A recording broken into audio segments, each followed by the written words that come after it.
नमस्कार, मैं हूं दीपाली राणा। आप देख रहे हैं शेयर बाजार लाइव। नमस्कार, दिल्ली स्टूडियो से मैं हूं वीरेंद्र कुमार। शेयर बाजार लाइव सभी का फिर से स्वागत है। कल फिर 8700 कटने की पॉसिबिलिटीज के बीच में टूट गया 8600 तक हम गए, लेकिन आखिरी के 1 घंटे में बाजार पलट के अगर आप देखें ठीक मिड पॉइंट पर हुआ। आज क्या होगा? अंतर्राष्ट्रीय संकेत कमजोर, फेड की बैठक के मिनट्स, उसका बाजार को इंतजार है। और बाकी यहाँ पर अगर आप देखें तो एक ही चीज पर भरोसा है और वो है बैंक्स। वो कुछ ठीक ठाक करेंगे। आपका निफ्टी बैंक सबसे क्रिटिकल स्टेज पे बैठा है, तो आज की आपकी थीम माइट बी बैंक हो सकती है। शुरुआत करते हैं एसएक्स निफ्टी के स्तरों के साथ। जी हाँ, आपके स्क्रीन पर आप देखिए 23 अंक नीचे है। तो कल के डेंट के बाद कल ऑलमोस्ट देखिए कल हुआ क्या एग्जैक्टली थोड़ा सा समझना मुश्किल है। कल किसने ऊपर बेचा? कल WPI के आंकड़े जैसे ही आए बाजार ने, अगर आप देखें तो अपना रिट्रेसमेंट मोड शुरू कर दिया। गिरने की जो क्रम था वो शुरू कर दिया। जरा प्लीज एक बार निफ्टी की डे चार्ट्स पे आइए। कल आप ये रेस्ट ऑफ एशिया आपकी स्क्रीन पर है, इसके बारे में कुछ देर बात करेंगे। लेकिन कल बाजार ने उसके बाद टूटना शुरू करा। लेकिन अगर आप 2:30 से लेकर 2:45 के बीच में बाजार का बिहेवियर देखें तो वो फिर बेयर्स को पीछे ले आया, मंदड़ियों को बैकफुट पे लाके खड़ा कर दिया। तो उसने स्टेट ऑफ कंफ्यूजन बढ़ा दिया। तो इसी स्टेट ऑफ कंफ्यूजन के साथ एसएक्स निफ्टी जब 23 अंक नीचे है तो हम क्या रख के चल सकते हैं अपनी अप्रोच? आइए देखते हैं उसको।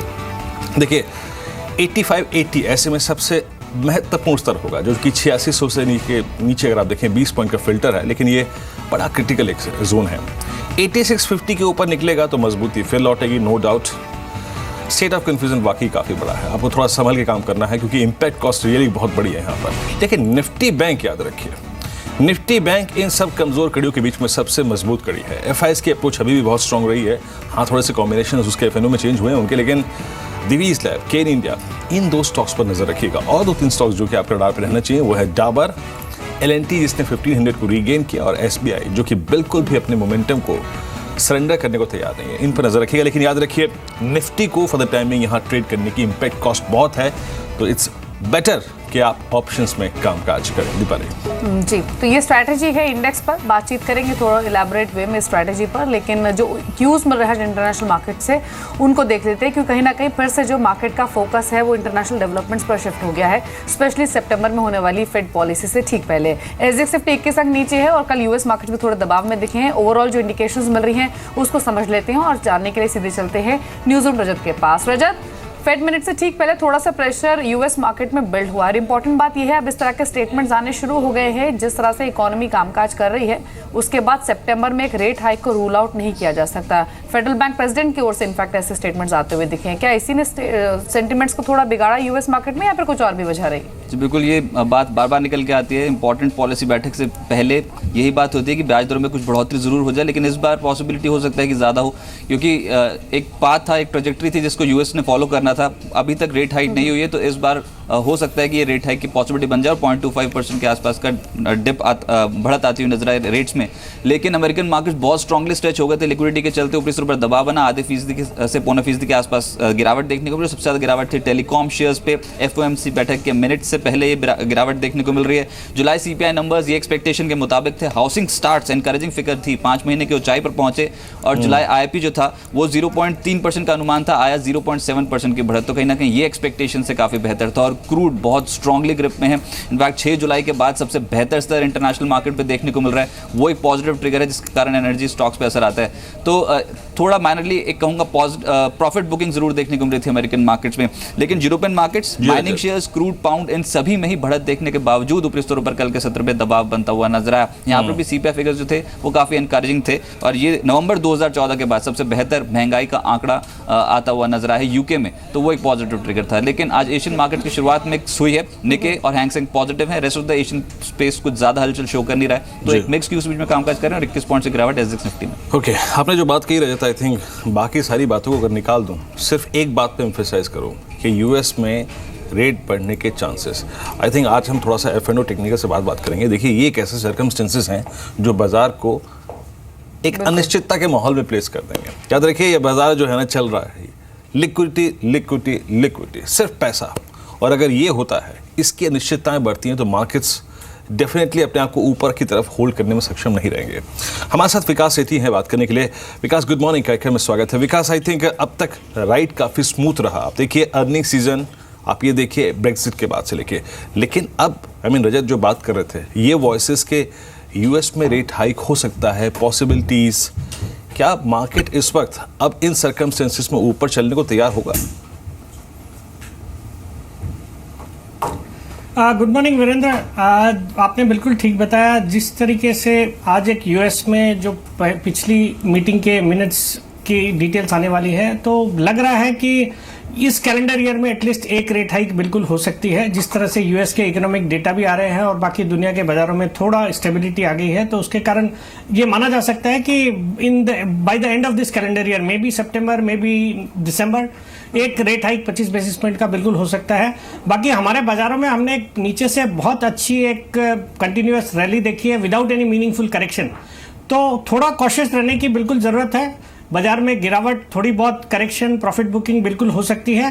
बट मेरी राय में अगर किसी का लंबी अवधि का या मीडियम टर्म का नतीजा व्यू है, तो उनको ये जो भी डिक्लाइंस आती है उसमें खरीदारी के मौके ढूंढने चाहिए, और इन लेवल्स पे अगर नीचे के लेवल्स पे बाइंग करी हुई है तो थोड़ी बहुत प्रॉफिट बुकिंग करके कुछ कैश में रहना चाहिए।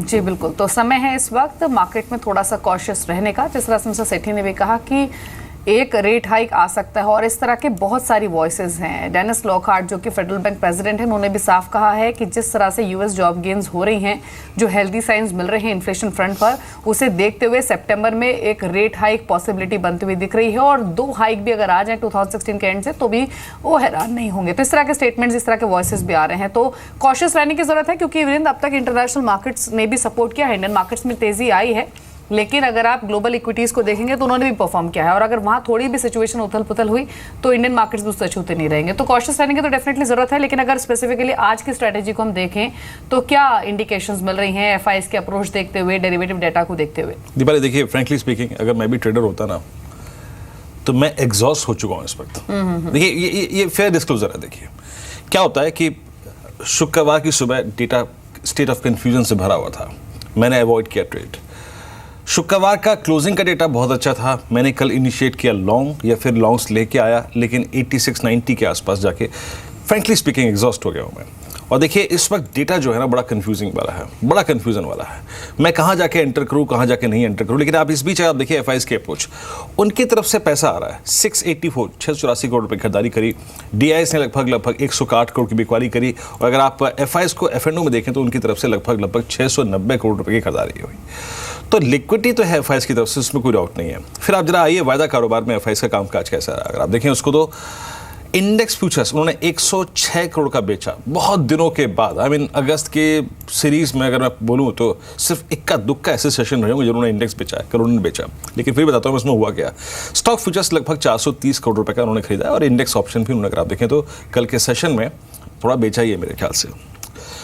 कल हुआ क्या, देखिए कल निफ्टी के जो आंकड़े थे, अगर जो इंडेक्स के आंकड़े एफआईएस की जो बिकवाली हुई क्या कि लगता है, मैं आंकड़ों को देखूं तो एफआईएस ने थोड़ा सा इंडेक्स को शॉर्ट किया, यानी निफ्टी को, और निफ्टी बैंक उन्होंने बाय किया है। निफ्टी को शॉर्ट किया है और निफ्टी बैंक बाय किया है। कल ये फीलिंग मुझको एक आ रही है। कल जब ऑलमोस्ट बाजार टूटा, जरा एक बार इंट्राडे चार्ट्स पे आइएगा, डब्ल्यूपीआई के आंकड़े आए शार्प, अगर आप देखें तरीके से बाजार नीचे आया, 86 को छुआ। उस वक्त मैं एग्जैक्टली देख रहा था कि जो कॉल्स का ओपन इंटरेस्ट था काफ़ी शार्प तरीके से ऊपर बढ़ रहा था, लेकिन कॉल्स की जो आईवीज थी वो ड्रॉप नहीं हो रही थी। पुट्स की आईवीज स्टेबल थी, पुट्स का ओआई बढ़ ही नहीं रहा था, और एक फीलिंग थी कि बाजार यहाँ से पुल बैक देगा, और हुआ यही। 235 पे पुल बैक आया, हम ऑलमोस्ट 8650 ट्रेजेक्टरी तक गए। तो कंफ्यूजन बढ़ा दिया है, कोई डायरेक्शनल ट्रेड नहीं ले सकता मैं इस वक्त। आप ये देखिए ना, अगर आप एक बार कॉल्स पे आइए, एग्जैक्टली 8700 की कॉल 9 लाख बिके, 8800 की कॉल 2 लाख बिके, 8900 की कॉल 95,000 शेयर बिके, लेकिन आईवीएस में लगभग 15% का इजाफा है। फिर आप देखिए पुट्स को, जरा पुट्स को ले आइए एक बार एग्जैक्टली। पुट्स में बहुत स्ट्रॉन्ग बिल्डअप नहीं था। 8600 की पुट 3 लाख, 8500 की पुट 21,300, 8400 की पुट -21,000। ऐसा नहीं लग रहा था कि ट्रेडर भाग रहा था कि नहीं यार चल पुट खरीद ले, रिस्क मैनेज करना है, वो भी फीलिंग नहीं थी। तो एग्जैक्टली समझ में नहीं आ रहा था कि कल क्या होगा। तो मैं आई थिंक मेरा भी स्टेट ऑफ कन्फ्यूजन काफ़ी बड़ा हुआ है, स्टैटिस्टिक्स बिल्कुल क्लियर नहीं है, और वोलेटिलिटी काफ़ी है। अब आप रेट हाई की बातें भी करने लगे हैं, तो मैं ज़्यादा से ज़्यादा ये कर सकता हूँ दीपाली कि मैं 8700 की पुट, 8700 की कॉल प्लस कर सकता हूँ, क्योंकि स्ट्रक्चरल ब्रेकडाउन अब तक नहीं हुआ है। माइट भी 8550, 8580 का स्टॉप लॉस लगा के मैं उस कॉल को, 8700 की कॉल को प्लस करूँगा। ऊपर जाएगा 8690 के आसपास, 8680 के आसपास, तो उसको वाइंड अप करके बाहर निकल जाऊँगा। लेकिन फ्रैंकली स्पीकिंग, अगर मैं भी एक हफ्ते से ट्रेडिंग कर रहा होता निफ्टी पर, तो मैं एग्जॉस्ट हो चुका हूँ बिल्कुल। मैं इस वक्त, अपनी इम्पैक्ट कॉस्ट मेरी बढ़ रही है, यार ट्रेडिंग करने की कॉस्ट होती है, तो मैं Nifty for the timing trade नहीं करूंगा। लेकिन दीपाली, आई थिंक मैं एक चीज़ यहाँ बड़े कन्विक्शन से कह सकता हूँ कि अगर आपको रिस्क लेना है तो निफ्टी से कहीं बेटर इस वक्त निफ्टी बैंक है। कल इसने पूरे दिन अटेम्प्ट किया, बाजार इसका साथ नहीं दे रहा था। आई मीन WPI के आंकड़ों ने इसका साथ नहीं दिया, अदरवाइज एक ब्रेकआउट की बहुत स्ट्रांग पॉसिबिलिटी थी। और बताऊं क्या क्रिटिकल फैक्टर दीपाली यहाँ पर, चार्ट्स पे मजबूत, ऑप्शंस के आंकड़े मजबूत, और याद रखिए PSU बैंक इंडेक्स जो है कल वो डे हाई पे बंद हुआ था ऑलमोस्ट। ये NSE का PSU बैंक इंडेक्स है। तो क्रिटिकल फैक्टर रहेंगे कि SBI, PNB, bank of India, bank of Baroda वो यहाँ से क्या करते हैं। लेकिन मैं पेट इस पे करूंगा रादर देन निफ्टी। जी, तो ट्रेडिंग स्ट्रैटेजी के पर्सपेक्टिव से निफ्टी बैंक और बैंकिंग स्टॉक ज्यादा प्रॉमिसिंग लग रहे हैं rather than Nifty. Rakesh Bansal भी हमारे साथ मौजूद हैं, VP हैं आके ग्लोबल से, उनका व्यू भी ले लेते हैं। गुड मॉर्निंग राकेश, आपका कन्विक्शन किसके साथ जाता है अगर लॉन्ग ट्रेड्स की बात करें, निफ्टी या Nifty bank?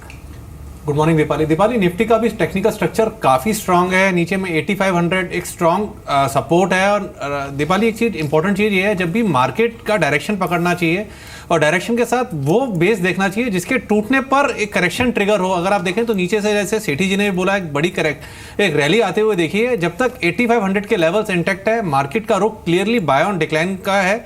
As of now मैं निफ्टी बैंक को बाय करना चाहूंगा। नीचे में देखें तो 18,575 के अराउंड निफ्टी बैंक ने डेली चार्ट्स पर एक डबल बॉटम लगाया है, और मुझे लगता है निफ्टी बैंक 19,580 तक की रैली दिखा सकता है। दूसरी तरफ अगर आप देखें तो प्राइवेट सेक्टर का वीकेस्ट बैंक ICICI बैंक, उसने नीचे में 237 के अराउंड एक सपोर्ट लिया है। Weakest bank, bank of Baroda, bank of India, इन सब के अंदर एक तेजी का रुख है, तो निफ्टी बैंक को बाय करके चलना चाहिए मौजूदा स्तरों। सेठी साहब, आप भी यही मैंडेट रखेंगे निफ्टी बैंक पर? बिल्कुल वीरेंद्र, मैंने जो आपको नोट भी भेजा उसमें मैं पर्टिकुलरली बुलिश हूँ बैंक निफ्टी के ऊपर, और मुझे लगता है कि PSU banks could certainly throw some positive surprise.